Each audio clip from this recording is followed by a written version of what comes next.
Hello, monuments and monster hunters. My name is TV Skyen, and welcome back to the boss designs of Elden Ring, where we've recently finished kicking Radahn's ass out in the desert. It was an ass that was in sore need of a kicking, because his ass had been going around eating people, which, you know, that's not what an ass is supposed to do. So I'm quite pleased with myself about that, but now beating his ass has made a giant hole in the world, so we're gonna go explore Radahn's big hole. I'm just making this as difficult as possible for Future Skyen. I'm actively trying to get him demonetized right now. Why am I like this? Oh, right, ADHD. Anyway, big hole in the ground, rocks floating in the air. I'm reasonably sure that didn't used to be here. So that kind of seems like the place that I want to go, especially since my lovely Blythe is hanging out down there somewhere. Now, the question is, how do I get down there without activating another 100 instances of the Get Good animation?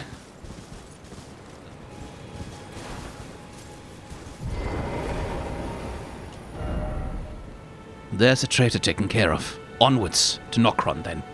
Go on, I'll catch up. There's a traitor taken care of. What does he mean, a traitor? Awful misty down here.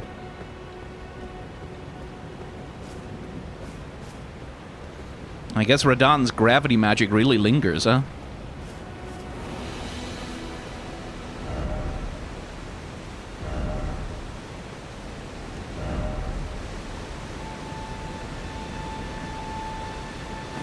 Yee. Oh.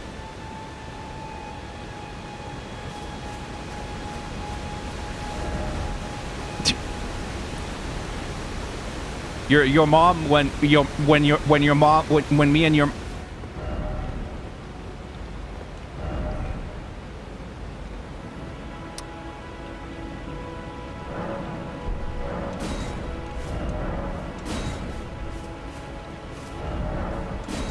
Thank you. That is genuinely useful information. Now watch as I jump and die. Hey, I lived.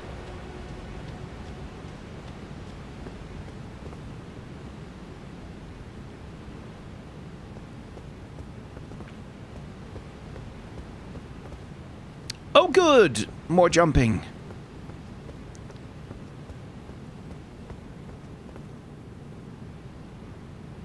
Who put a lamp here? Yeah, I guess Blythe just left breadcrumbs.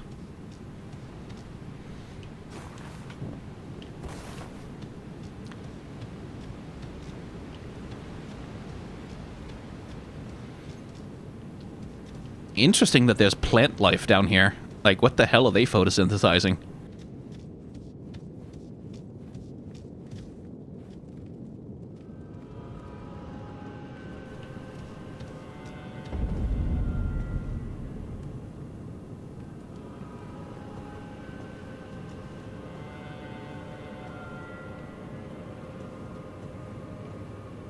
Huh. So one thing I note is that the architecture of this place, I'd have to go back and check, but I don't know if it's asset reuse, but it does look an awful lot like the architecture in Raya Lucaria.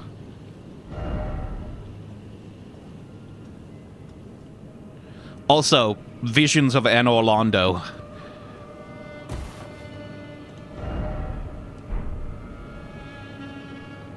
Precious item ahead, therefore time for jumping. Oh, you mean over there? Oh, I see. Oh, no. Oh, no. I can see it. I can see that it's over there. You can't summon Torrent. But visions of death. Yeah, don't say! Is there some other... No, there's not a ladder on the side of that building over there. Is there? Or something? Oh, but there's like... It's like a blue glowing item over there, which means it's a cool thing. And if I go down there, I'm not going to be able to get back up here. But if I die, where the hell am I going to respawn? All the way back, and I'll have to climb all the way back down again? Ah! Ah! Oh!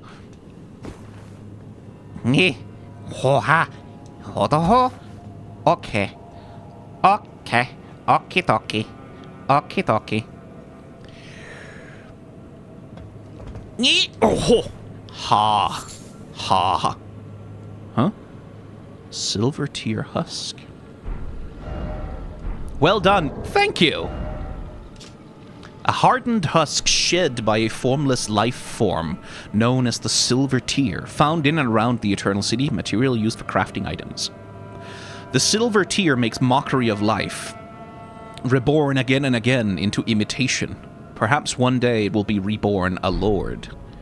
Oh, it's like a cycle, you say?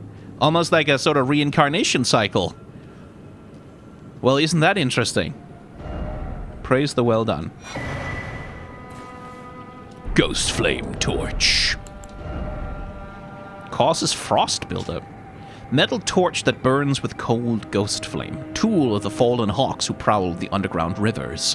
When the band's last embers were used up in their long search, they began to burn the bones of their fellows, acquiring the cold ghost flame, but sealing their fate as dwellers of the underground for all eternity. Okay. I'm gonna try and remember that I have that, because that kind of feels like there's gonna be some enemy that can only be revealed with the ghost flame, or some other thing like that. Where you have to fight it invisible if you don't have a spell or the torch. Okay, what are our options coming down from there? Okay, it all connects. It's not, I'm not locking myself out of anything, but wait a minute. What in the Sam Hill? Oh, those would be the silver tears then, would they? Slimes, in other words. Well, I have some familiarity with those.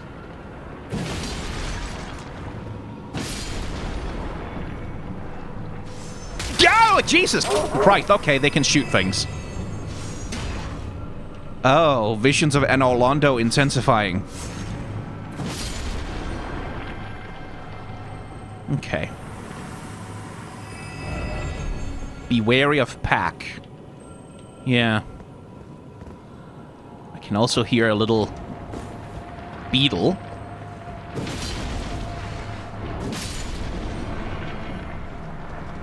Okay, that's the pack they're probably warning me about. Fortunately, their aim absolutely sucks. Damn. I was right there, fellas. I wasn't even trying to dodge. Okay. Bit topsy-turvy down here, isn't it?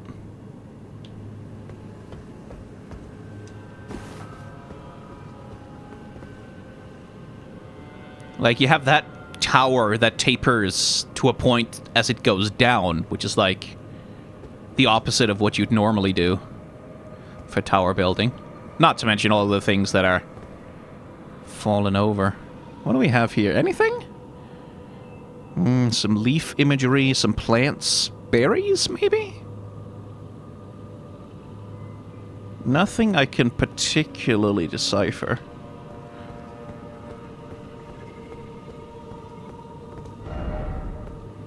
Be wary of Cliff. Why? What did he do? Yeah, I see. And then that's fall down die territory over there. Okay, indoors then. Well. Okay, not so indoors, but indoorser. Yeah, more leaf motifs. Vines and stuff, but I don't know that there's anything here that seems like it's particular to the culture of the place. Those guys look a little particular to the culture of the place, though.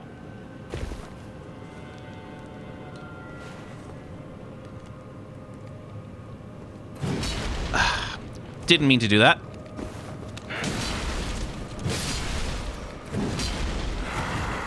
Oh, arrows. Great. Could you not? Let's see. What do we have here?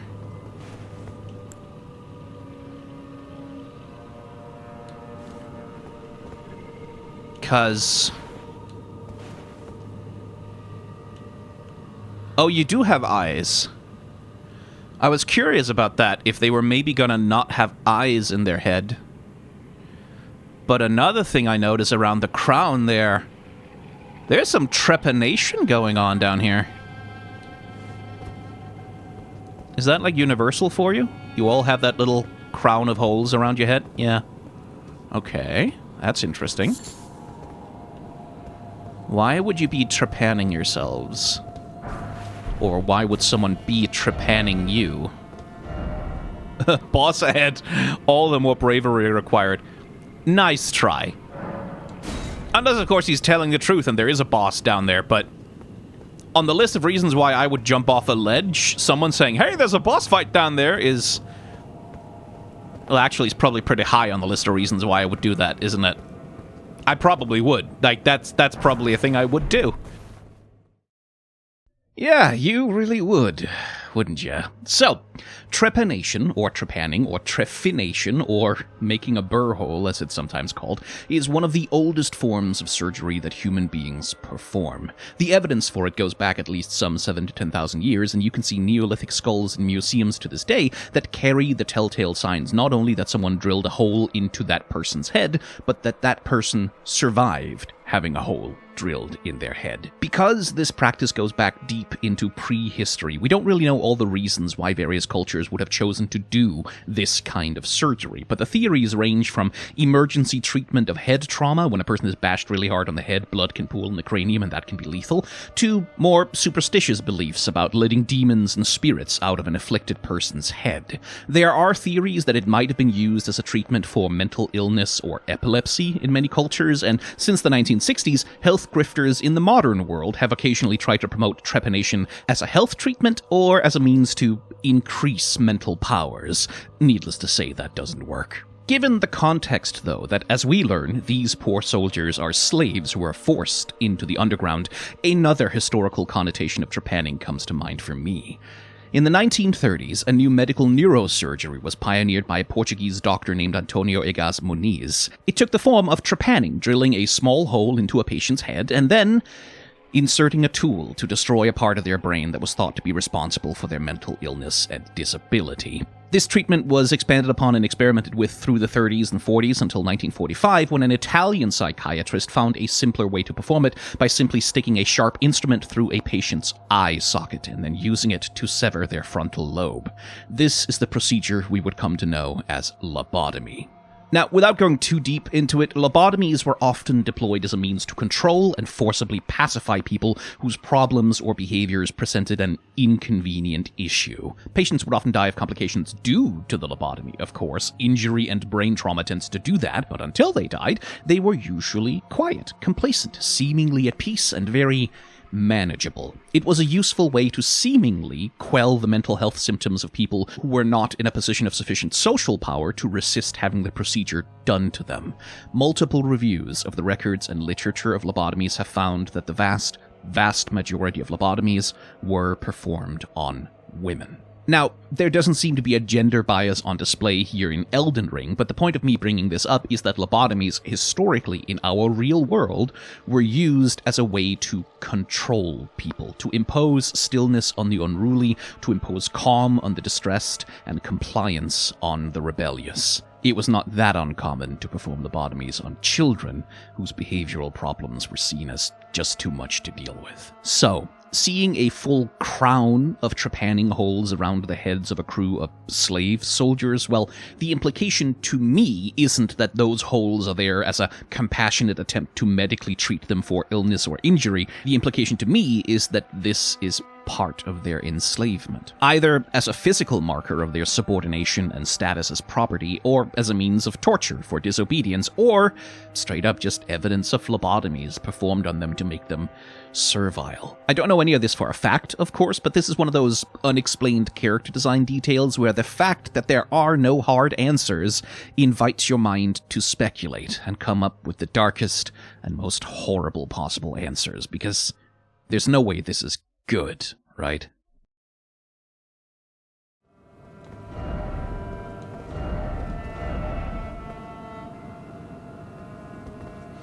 So I guess these are all ghost flame then.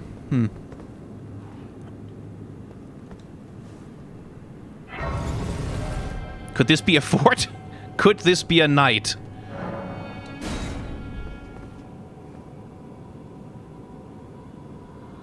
Again with the trees. I'm curious about that. That's the thing I was kind of curious about in the Siofra River as well. Like, what do they do to photosynthesize down here? Is it just the ambient light of those little, whatever those light bugs are, or mushrooms, or whatever the hell, that are lighting up? Or indeed, do they photosynthesize at all, you know? Nope. Nope. Nope. Nope. Nope. Nope. Okay, dude, at some point you have to run out of stamina. Alrighty then. There it is. I'm swinging a real big sword at you. That's a lot of stability rating on that shield. Still don't know that I'm getting anything from the decorations down here. There's a sort of Celtic Norse vibe to them. All of these interconnected, circling, raised designs, but without the angularity that you'd get in, like, Norse designs. Again, don't know if it's just random texture work or if it's actually something that's potentially meaningful. Hey, I recognize that shield. We found one of those. It was the shield of one of the expeditions that was sent down here. So does that mean these guys are the remnants of that? Or did these guys just steal it from them? A graveyard.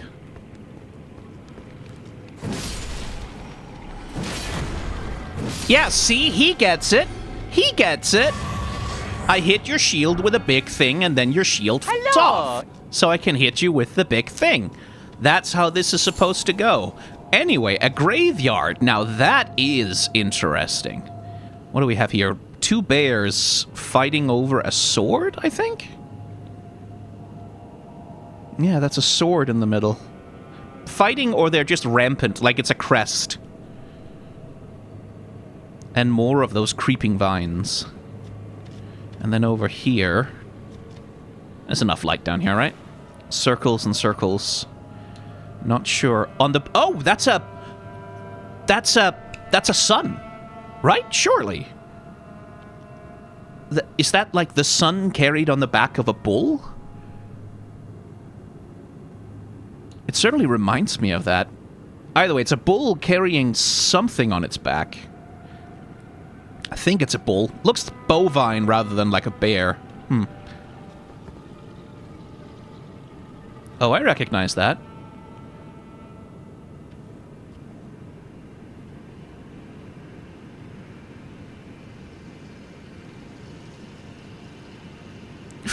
Me, but this game is pretty, though. Yeah.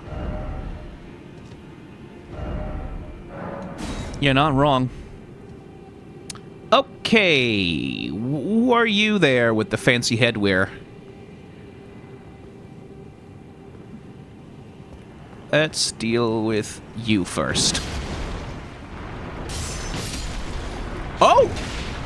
Oh, you were I ran into you as bosses up in the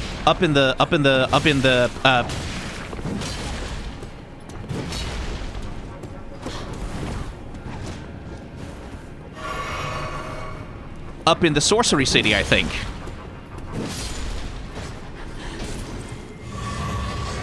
Like a couple more powerful versions of you, I think. I guess you make your blades out of the same stuff that the silver tears are made of. Or something. So again, character design. That's a religious outfit. Right? Like, that... Could you turn over? Can I... Come on. Turn... I need to see your outfit. Come on. Okay, fine, we'll just find another one. Whoa! Oh, you nearly had me. It was real close. Okay, so you can do the slime thing. You can sit up under the roof. Lots of larval tears down here. Which again is interesting that the material needed by Renala to create her little... Oh, well, we're finding a boss real quick, aren't we? That the material that Renala needs to perform her rebirth comes from down here. Or at least seems associated with it. Okay, what's about to... Suffering ahead. Oh, cool. That's what you love to see outside of a boss room door.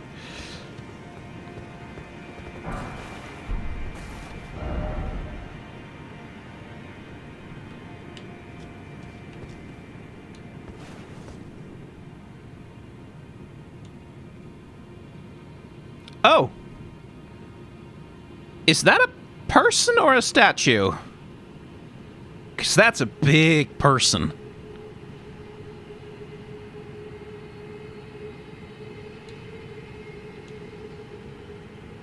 This Parthenon-looking place over here, though.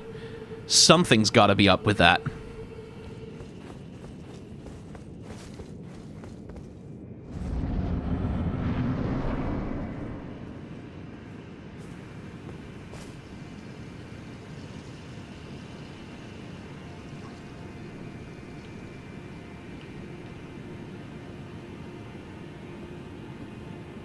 Okay, so that thing over there, that's a silver tear.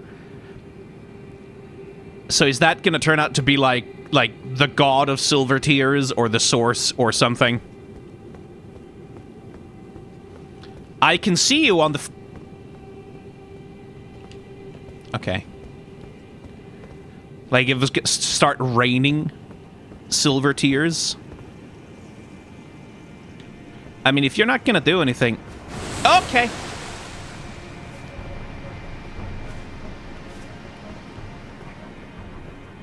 Oh.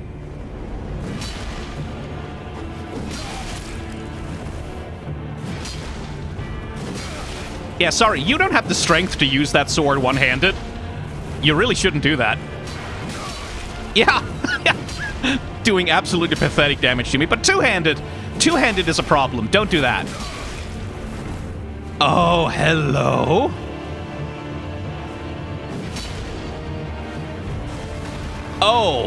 Oh, so that it will literally just have whatever equipped that you have, up to and including like your spells and Oh, that's cool. It can heal. Oh, that.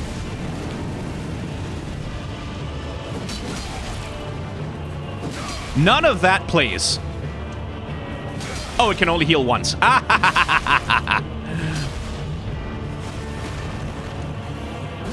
Does it have my HP then, too? Like, is it literally everything, or is it...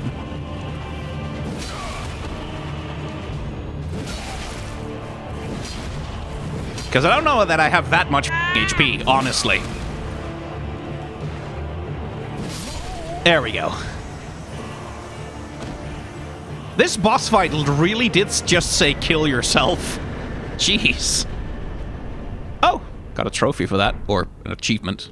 A mask fashioned from the corpse of a formless silver tear, supported by its hardened shed husk, greatly increases arcane to the detriment of physical attack power. To imitate the imitator is a cunning play indeed. Oh, there's some opportunity. You could... So, like, theoretically, if I just unequipped everything, I'd just walk in and it would be like a naked guy trying to punch me. So, like, that's very clever as an idea for a boss fight. The more busted your build is, the more you're gonna get screwed. Oh, legs. Yeah. Yeah, no, but that statue is actually a bit interesting. So we don't have the top half of this, but it is interesting to me that whoever this is, they are conceptual. Like, that's that. Okay, so it does mean something then. Remember how we saw all those creeping vines in the architecture? Whatever god figure or hero or leader this is, they also have those creeping vines coiling and curling all around them, emerging from under their skirt even. Which, I don't know if that's because it emerges from the vagina, or if it's because it's, like, enveloping them and sprouting and growing around them. But, okay.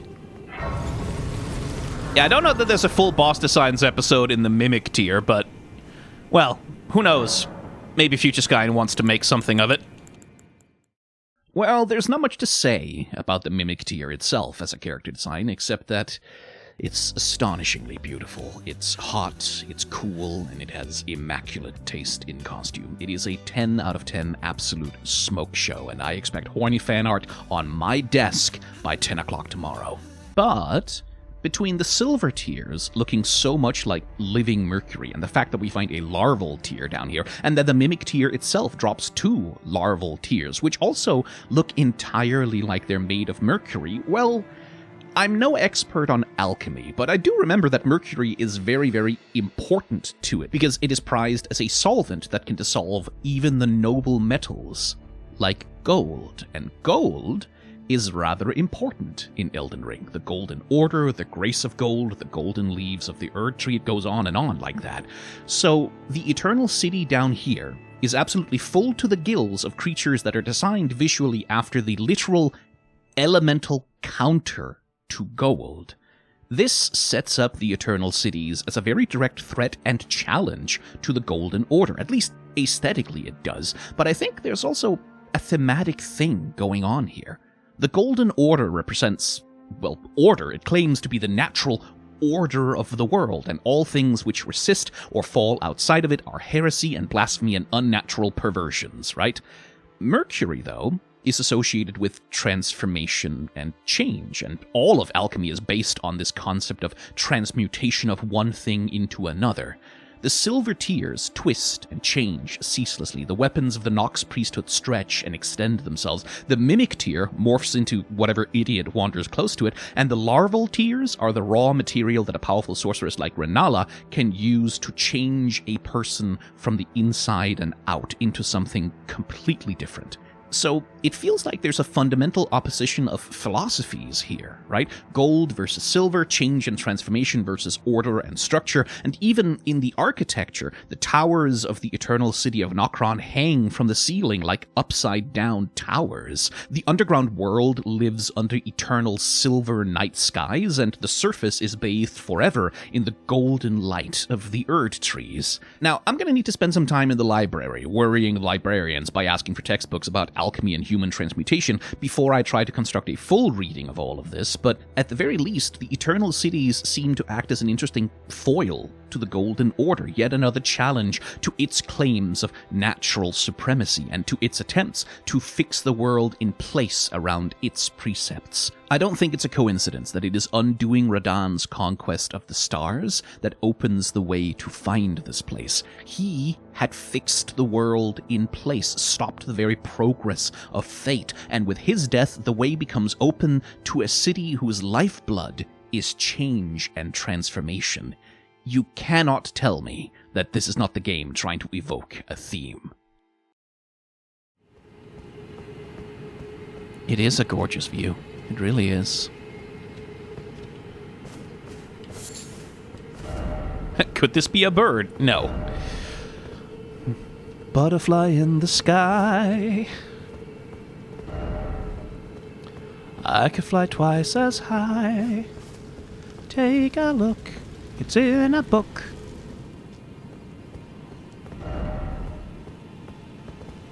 Oh yeah. Oh yeah. that's just tempting, isn't it? That is just tempting. We don't often talk about how funny FromSoft's level design can be sometimes. This is very funny level design. This is so much like, hey, you probably could. I don't know, maybe you could. You probably could. You could try it. You could do it. Surely, come on, don't be a pussy, do it. Like, And players play along, right? Like, players leave those messages encouraging each other to jump out over a cliff and die. And it is genuinely very funny. Be wary of snipe. Oh, no. Oh, no! Oh, no! Oh, hello. You! Oh, go to hell. Oh! Look! He's got like a little herd of little things with him. Okay. That's cute, but there's snipers in those hills. I know there are.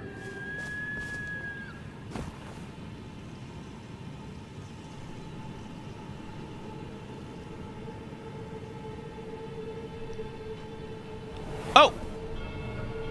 Found it. Oh, you can't do the magic snipe? You can't do the magic snipe? You can't do the big insta-kill from 500 yards, one-hit KO hedge? Okay. You can't do that? You don't have that? That's not available to you, you say?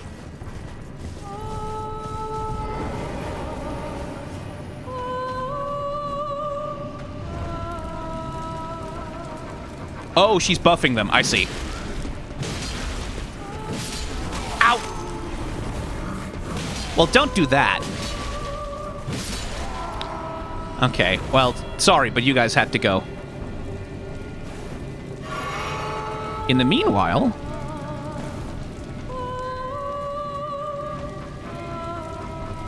there aren't any more of them running at me, right? No.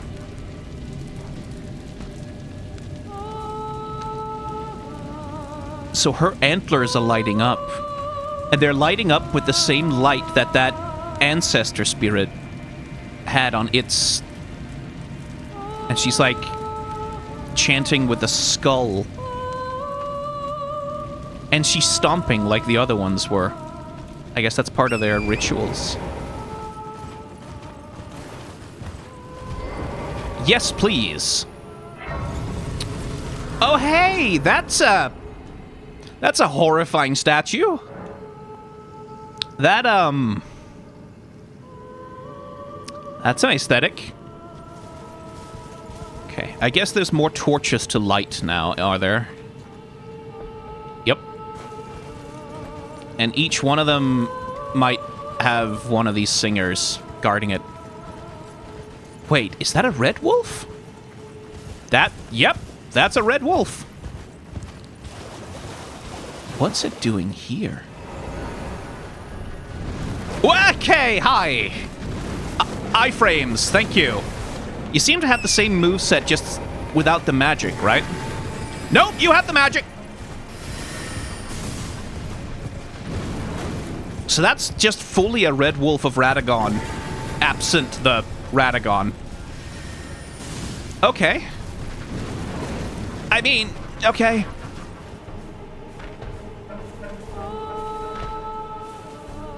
Don't mind me, please. Oh, that's an ancestor corpse.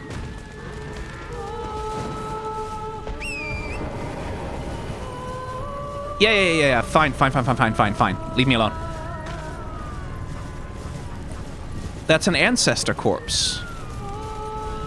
What they're praying to over there. Excuse me? Yeah, because there's one. Hallowhorn Grounds. But you won't activate until I light all the torches, right? Okay. I wouldn't mind having another fight with one of the ancestor spirits, because they're really cool. Hi, don't mind me. I'm not trying to do anything to you. I'm just here to, like, kill your god or whatever. I'm sorry, dude, but, like... Oh! Fair enough. I wasn't healing. That's what I get for non-aggression. I know the smart thing to do is just to kill everyone, right? Like, just slowly pick them off and...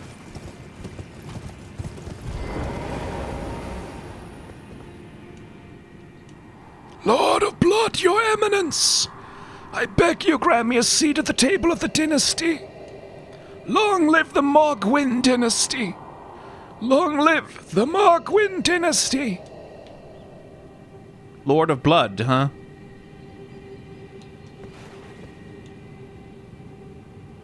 I mean, it does look a little reddish around the edges. I wonder if it's possible to do a pacifist run of Elden Ring. Like, fully just not killing anyone. Because, like, there's, like, the boss fights, at least, you kind of gotta have to. But also, it feels like that's the kind of thing speedrunners would figure out at some point, right? Like, how to skip out of a boss fight, or go past it, or obtain something without having to actually kill a boss. If I was a mystical torch, where would I would be there, apparently. I'd be right there.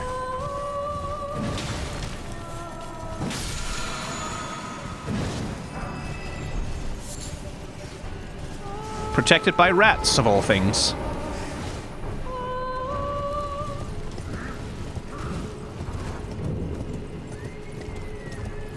It's cool. Your god and I go way back. I've killed him before already. Hey, buddy. Haven't seen you in a while.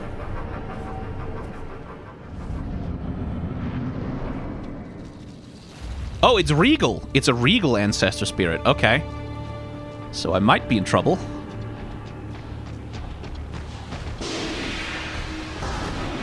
Right, you do that. You do that. Okay, don't do that. Ah! And that's a third. Yes, right, you're right. Okay, don't do that. Whatever that is, don't do it. Oh, he healed. Oh, son of a bitch. Okay, well, all right. So I have to be a little more aggressive with you, don't I?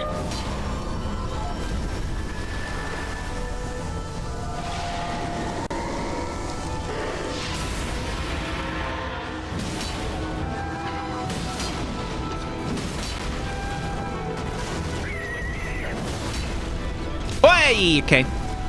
Okay, phase 2 then. Jumping on his hind legs? That's so cool!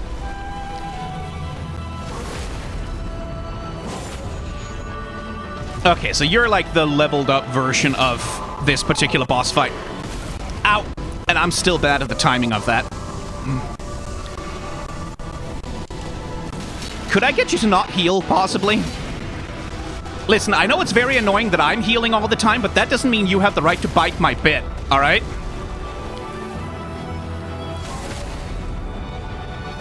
Oh. Whew.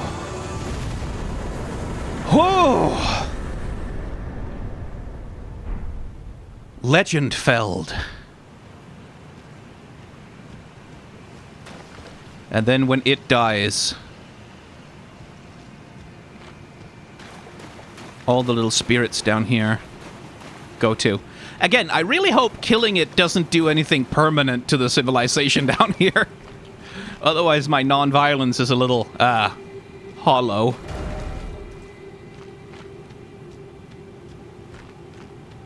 Which, you know, it is anyway. It's Elden Ring. God, this moose thing is cool.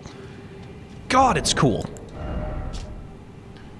Ancestral spirits exist as a phenomenon beyond the purview of the Erd Tree.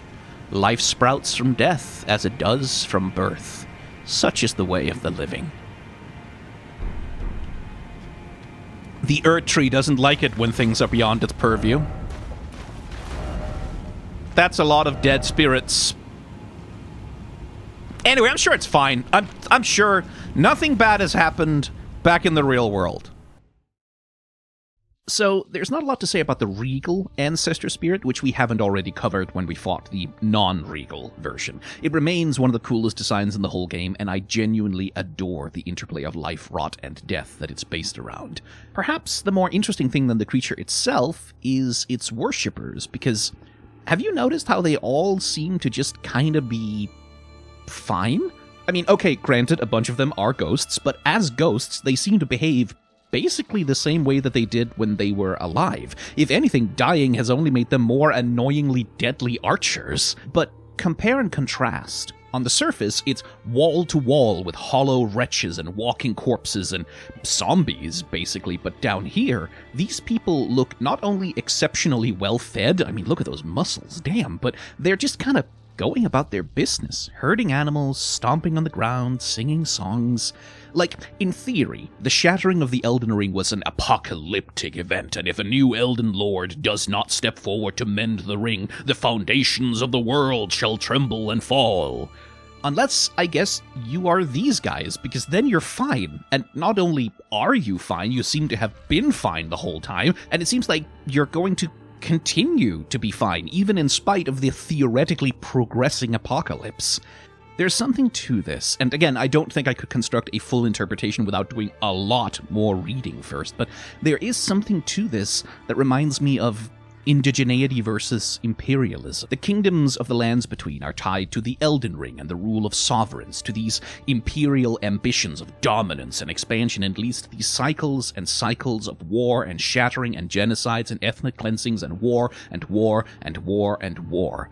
Meanwhile, these ancestor worshippers are tied to the land, to the animals that they cohabit with, and to the natural cycles of death and rebirth. And yeah, they don't have castles and knights and grand kingdoms, but they also don't have to go through the apocalypse every time the sovereign throws a fit about their personal problems. Marika.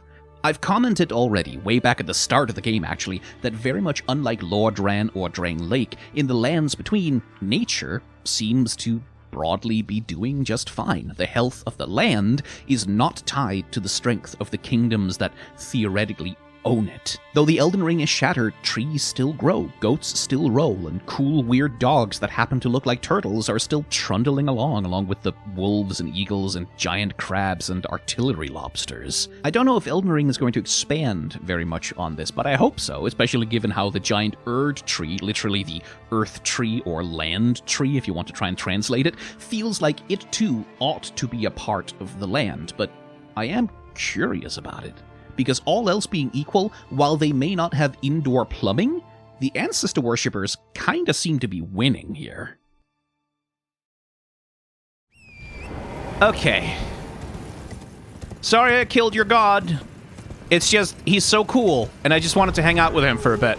And I don't really have a lot of gameplay verbs that aren't violence, so, you know, that's just kind of how it had to go. Anyway, what else you guys got down here? Any more demigods I can slay?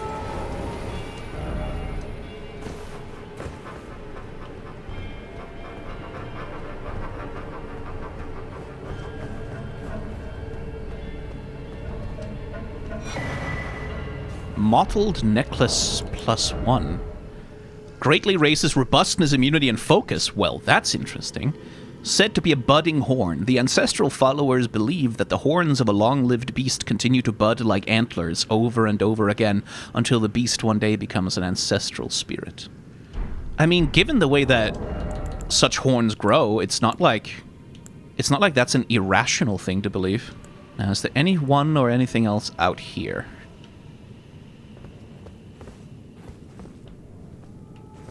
Oh, no, no, no! Come on! Aha!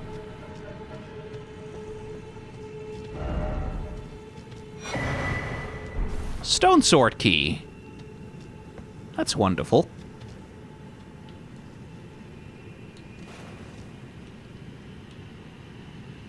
Oh, that's one of those. That's one of the down under below Stormvale. It's one of them. It's one of them guys that will sprout wings and stuff. Well, there's a grace down here.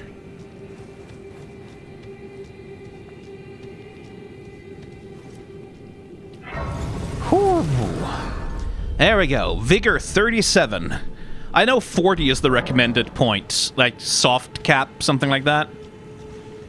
So that's what I'm aiming for.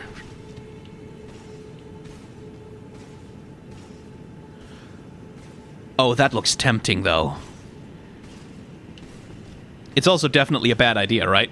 Yeah! There's a grace right there, though. It's basically free, but... I mean, yeah, you could just kind of snipe him from here, right?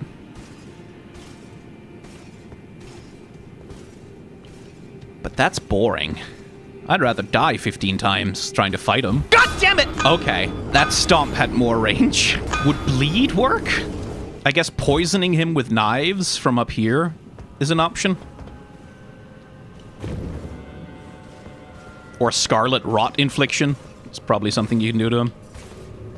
If I had the Scarlet Rot knives, anyway.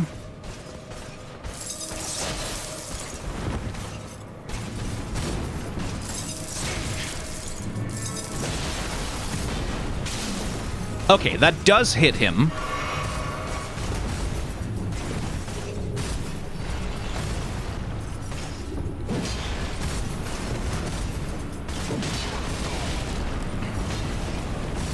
For some extra damage.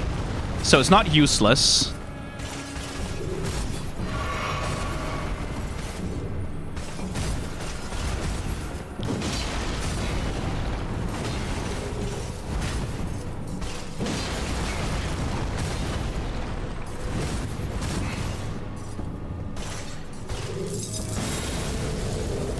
What are you doing? Oh, right, that!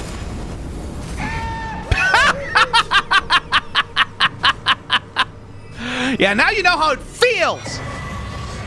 Now you know how that feels! Now, Crucible Knight. An ancient holiness dwells within. The Crucible Horn skewers foes when performing shield bashes. Crucible. A crucible is... It's the thing you use for forging, right? It's like a pot of molten metal or otherwise like superheated. What are you?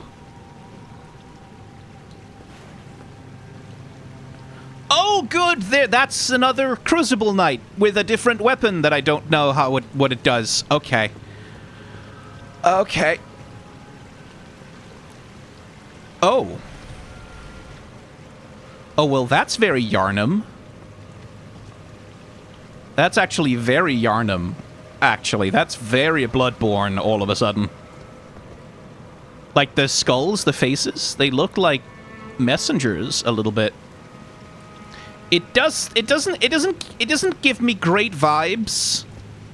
Sort of just for this place and what's up with it. It's not great vibes. It's not encouraging. Because they all, like, the way that they're all postured, right? Like, the way they're all put, they have these head in their hands in despair, literally doing the scream, Edvard Munch's The Scream, right? Howling, yowling to the sky, all of them screaming. Which, you know, it's not a great omen.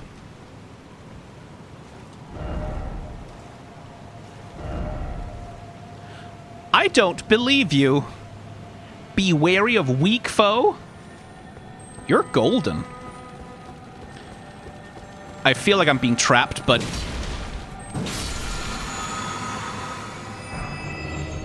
Oh.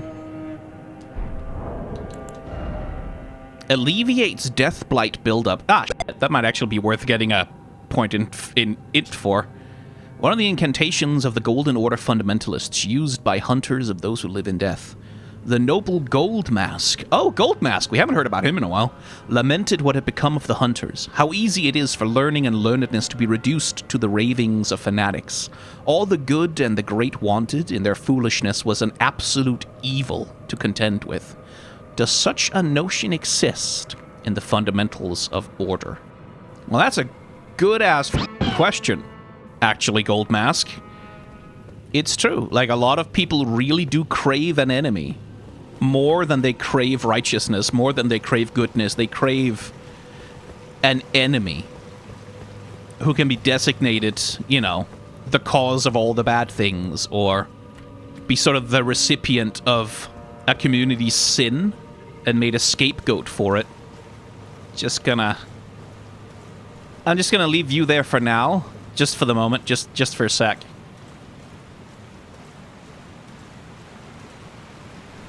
I'm not scared of you. I'm not, just so we're clear, I'm not scared of you. You don't frighten me at all. I have a very big sword, and you're not scary. I have a previous engagement. I need to go do something else first. Like this. So what is the crucible that those things are knights of, then? Visions of boss. Tranquility.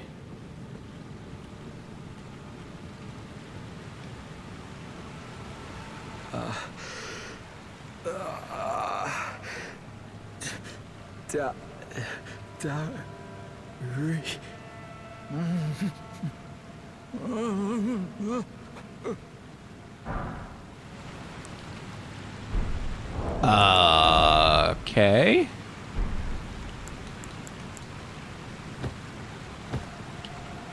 Not really what I wanted to... Inner order.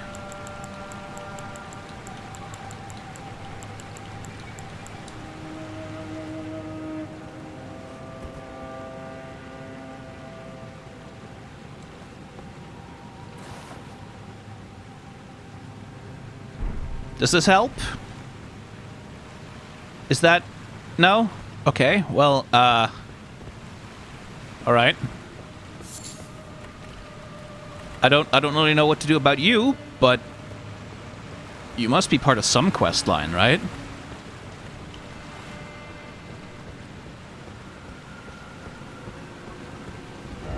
Dari...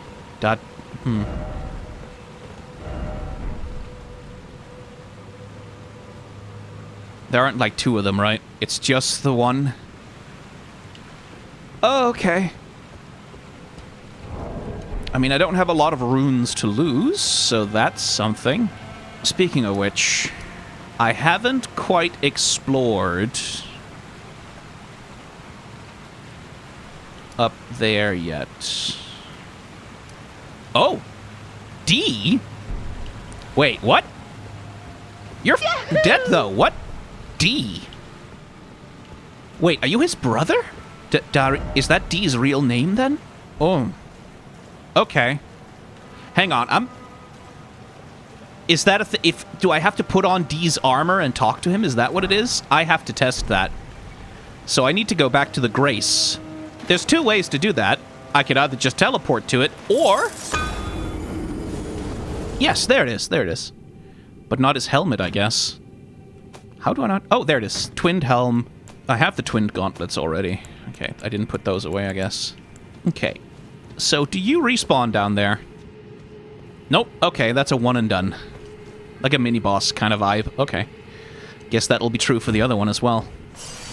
He does seem a little easier than his...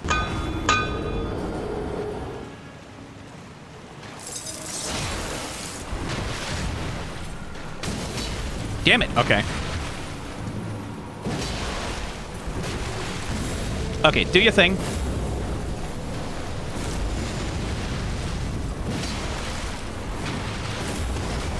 Oh, you have another one. Okay. You have multiple many things, I see. Very annoying.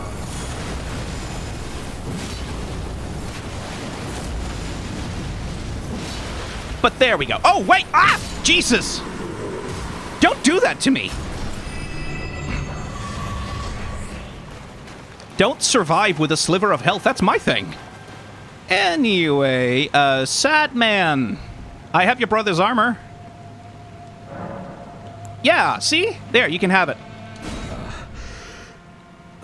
He's fine. He's okay.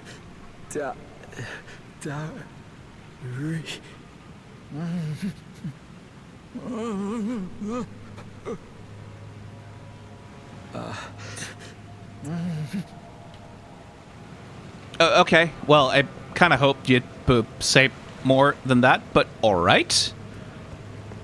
I mean, you have that now. I assume that's the next part of your quest chain. I mean, in all seriousness, D would probably have wanted him to have it, so...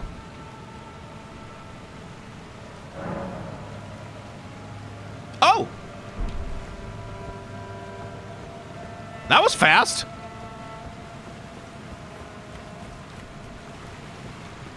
That was wow, okay. That was instant. I mean, hell yeah, I'll take the help. Oh, that's a cool sword. Okay, let's go get killed together, buddy.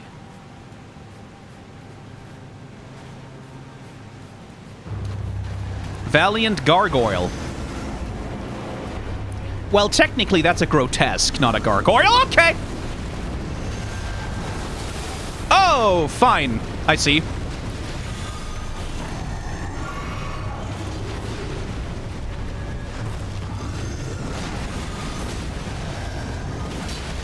It's only a gargoyle if it's if it's functioning as a water spout.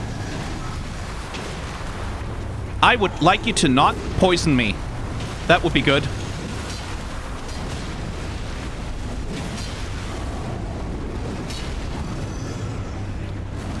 Did you just change weapon?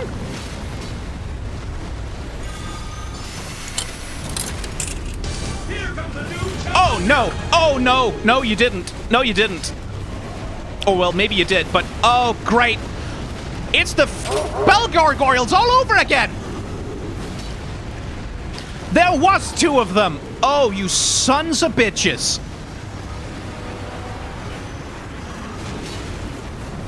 Well, now I don't feel bad for summoning.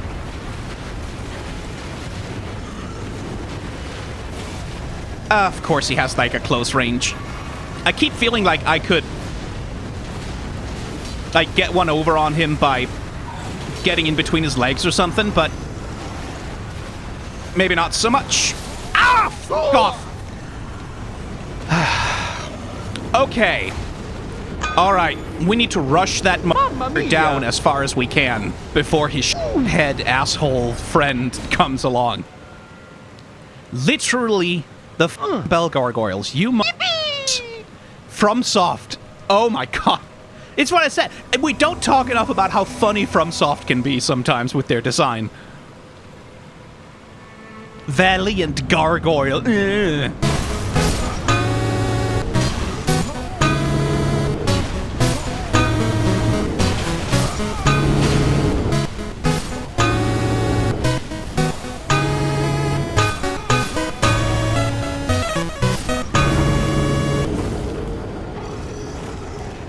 Well, the definition of insanity is doing the same thing over and over and expecting a different result. But what if I just expect to get my ass handed to me, huh? What then? What then, psychology? How then do you explain my behavior?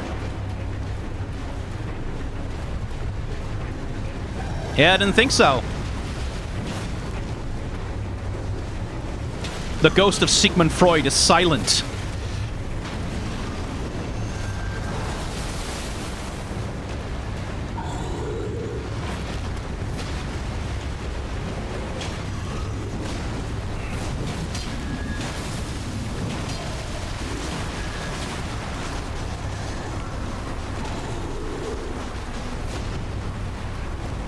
Well, at least they have the health to just stand in the poison. I very much do not. Oh, f*** off.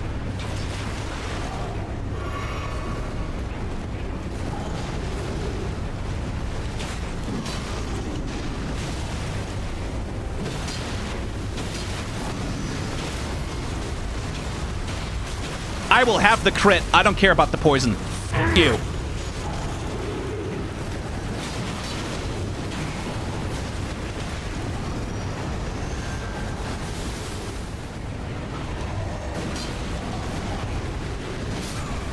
Okay. Okay, I have both partners. Just the one left.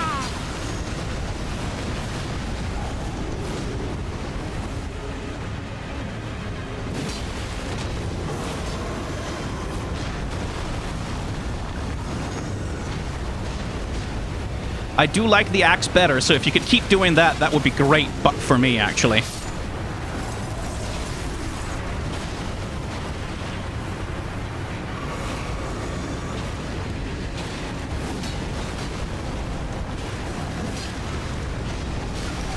I just want to hit you with my axe, with my sword, when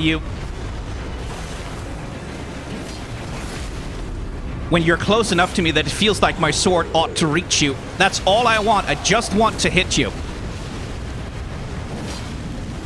It's not too much to ask. There we go. me running.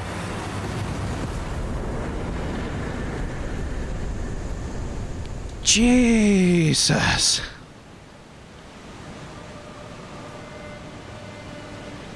Good job, D. I'm happy to give you the glory of that kill. You can have it, these guys. Bronze twin blade wielded by the Valiant Gargoyles. Just like the wielder, the missing parts have been mended with corpse wax, a patchwork of champions. I see.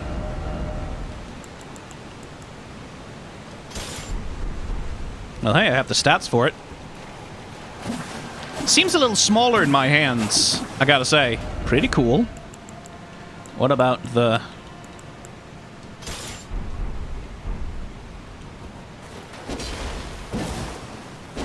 Looks like a standard greatsword moveset. But it does do that. That's kind of cool. And that can be charged as well. Neat. Okay. Corpse wax, huh? Corpse wax. So why are there gargoyles here? Or, well, grotesques, more specifically. Near as I can tell from their character designs... Oh, there's the grace. Okay. Is this gonna drop off and, like, kill me all of a sudden? I'm not gonna take the chance. Seek coffin. That thing over there?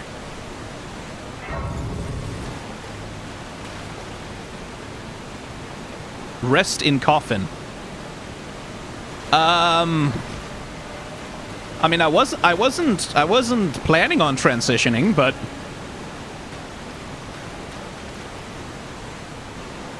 I guess they were perched like gargoyles, right? Protectors. Features of the environment that are placed in a high place to look out over and banish away intruders and demons, which is what gargoyles and grotesques always are.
Well, that's a way to ascend a waterfall.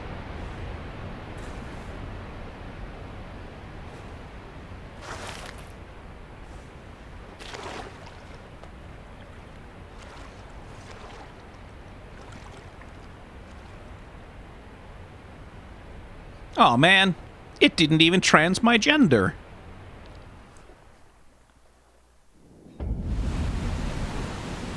Deep root?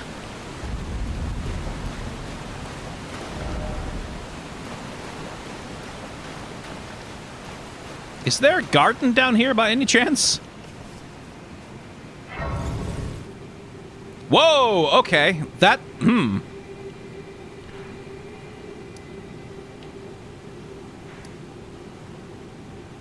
Well, that took me rather a long way.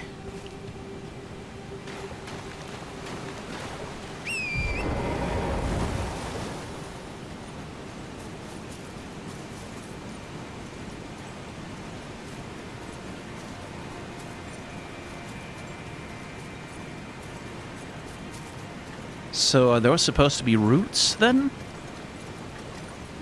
Because it rather looks more like... Well, that looks like an upside-down tree.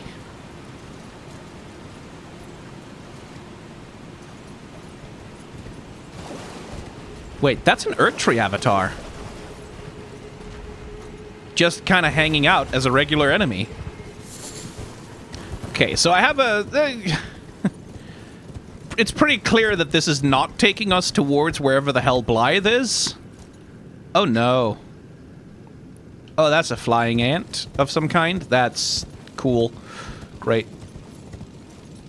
And it certainly isn't taking us towards the Ranny part of the questline, I don't think. Like, this feels like something else. But damn if it also doesn't feel like something interesting.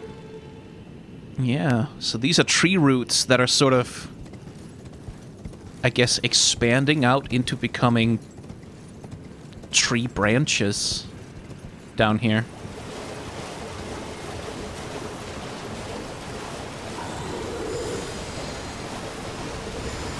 Oh dear, okay. Wait, that's one of the gargoyles, but a little damaged. Well, here's an opportunity to get a closer look.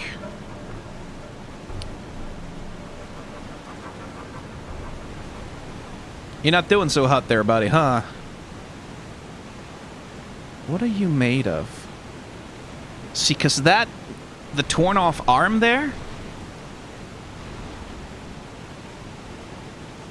that almost looks like tangled tree roots, doesn't it? And then this long column of bones.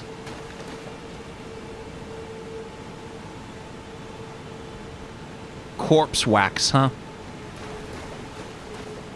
So is that something similar to the way that they make the warrior jars, like Alexander?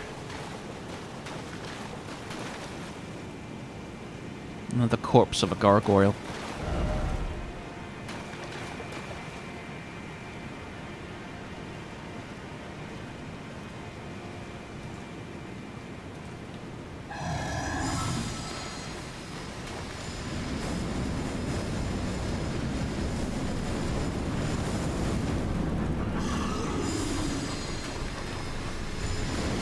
It's just the one of you, huh?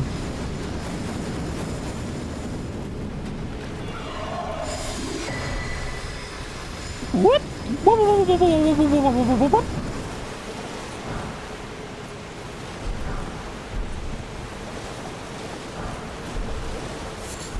Oh, let's rob some graves. Why not? We've done worse.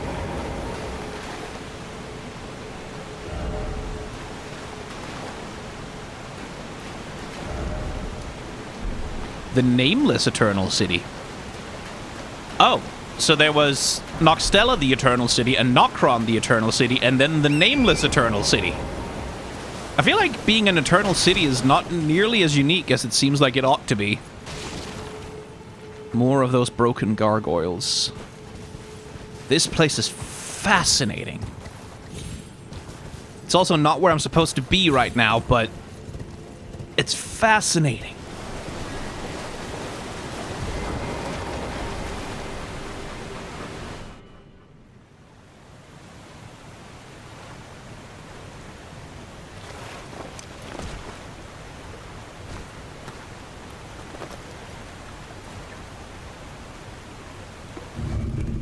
Now, the question is it gonna go up or is it gonna go down? Because I rather suspect...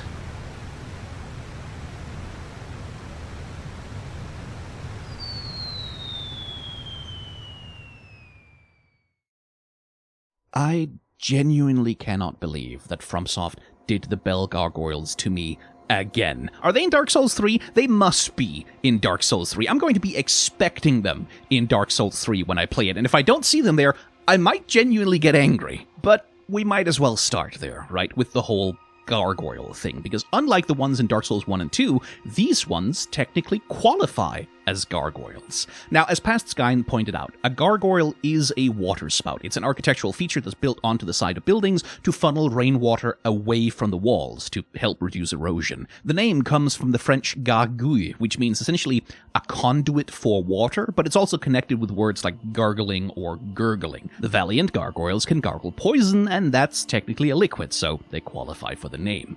The broader category of these kinds of statues is a grotesque, and this is the category that the bell gargoyles fall into. Statues carved in the shape of a monster, usually to act as a kind of spiritual protection for the building that they are affixed to, or to act as a means of impressing upon the common people the majesty of the institution that built the edifice. So they are protectors, ultimately. That's what a grotesque or a gargoyle is meant to be. Protectors, guards, guardians, gatekeepers. They exist in defense of some kind of edifice, some kind of institution, or a grand construction.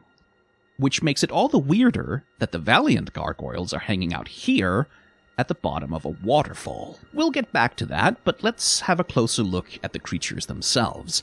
They are an interesting mixture of the biological and the architectural. Like so many Elden Ring creatures, their anatomy is lanky and distorted, with especially the torso being unnaturally long and distended. They are also, for lack of a better word, kind of busty. Like, they have these huge ribcage structures on them, which I guess kind of makes sense if you think of them as flight muscles for the wings. Their midriff is straight up an architectural column, complete with decorative bone-like carvings, and the solidity of that and their metal bracers and helmet and armor pieces is contrasted strongly by the very melted look that dominates the rest of their bodies. Which I guess makes sense when these things are quite literally made of melted corpses. They are constructs of corpse wax, which I don't know that we've had an explicit confirmation of exactly what corpse wax is, but we can make an educated guess that is the rendered fat of corpses congealed into some kind of semi-solid mass. Looking over the bodies of the Valiant Gargoyles, it is hard to tell exactly how much of them is made of that wax. Their wings, for example, look thoroughly stony and rock-like in their texture to me and in their carved structure, and when the gargoyles jump and flap their wings to fly, they do stay perfectly stiff. There's no flexing or bending. Looking at how those wings are attached to the creature, it also rather looks like there might be a spine in there, which is rocky as well, made of stone, and around that, the corpse wax has been molded and layered to shape the creature's anatomy. Looking at its legs, though, while one of them looks structured and hard-edged enough around the bones that it might be made of rock, the other leg is busted open and seems to be made of nothing but wax. I guess maybe the idea here is that once upon a time these creatures were more rock than wax, more solid than soft, but after God knows how many years of constant repairs, they've become essentially more corpse than sculpture. And if so, I mean, yeah, there's the metaphor, right? A sculpture that once was beautiful, but which at this point is held together with human sacrifice and dead bodies. Oh hey, that's kinda like the state of the world as a whole. But let's talk about the location, the waterfall. Why the hell are they here? Well, as best as I can tell, they're here because they literally washed out. In the nameless destroyed city above, we find a lot of these gargoyles at various stages of animation and at various levels of damage. Parts of their bodies are sunken into the water, and a whole heap of them have been carelessly crammed into a single hallway for storage, or perhaps for disposal.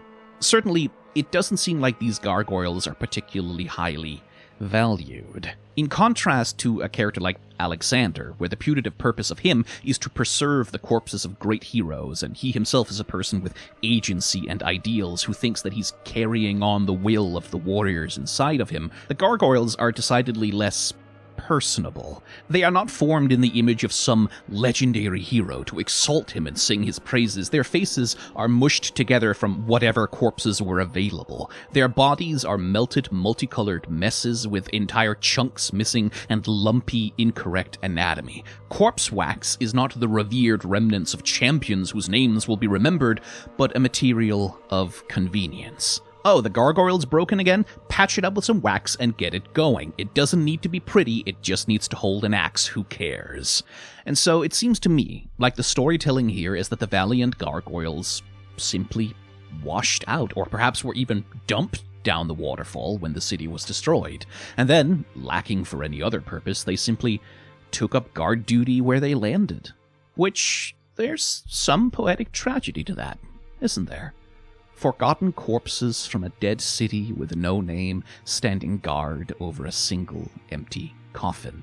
The dead defending a resting place where they themselves will never sleep.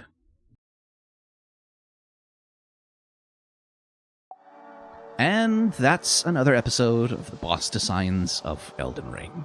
I think at this point, I am pretty happy with the format that the series has settled into, even if I'm not necessarily so happy with the pace of the episodes that I'm releasing. There's just a lot of shit that keeps coming up, you know? Stuff keeps happening. I don't like to blame everything on my ADHD, but since I got the diagnosis and started treatment, it's just a lot has changed about how I'm trying to handle and structure my life, and it's all for the better, absolutely, but I still just haven't settled into a stable way of being yet. And going by conversations that I've had with other ADHDers, it could take years before I really find an equilibrium. That's on top of the skill regression that I'm also kind of experiencing. So yeah, I'm working on it, but, well, we'll see. In the meantime, if you want to hear from me a little bit more frequently, hey, hop on over to the Shorts channel. There's something new on that one daily, or you could go follow 3B's Guy, my casual channel, where I do a lot of yappy videos about art and animation and the occasional anime or internet cartoon like Knights of Guinevere. And if you still want more, I am doing a full playthrough of Silksong over on my Let's Play channel right now. I absolutely no-lifed my way through that game when it came out, and it was an amazingly good time. Now, self-promotion. As ever, you are more than welcome to sign up to Patreon or send me a donation on Ko-fi. I have some rewards for that, including feedback on a character design of your own creation, if that's something you're interested in. But also, I am doing okay these days, and if you have some extra dollars lying around, I would like to encourage you to donate them to Doctors Without Borders or the Palestinian Children's Relief Fund instead. They will do a lot more good in their hands than in mine. Thank you very much for your time and your attention. Remember to be kind to each other. A better world is possible if we decide to make it so. May the tides of history wash gently over us all.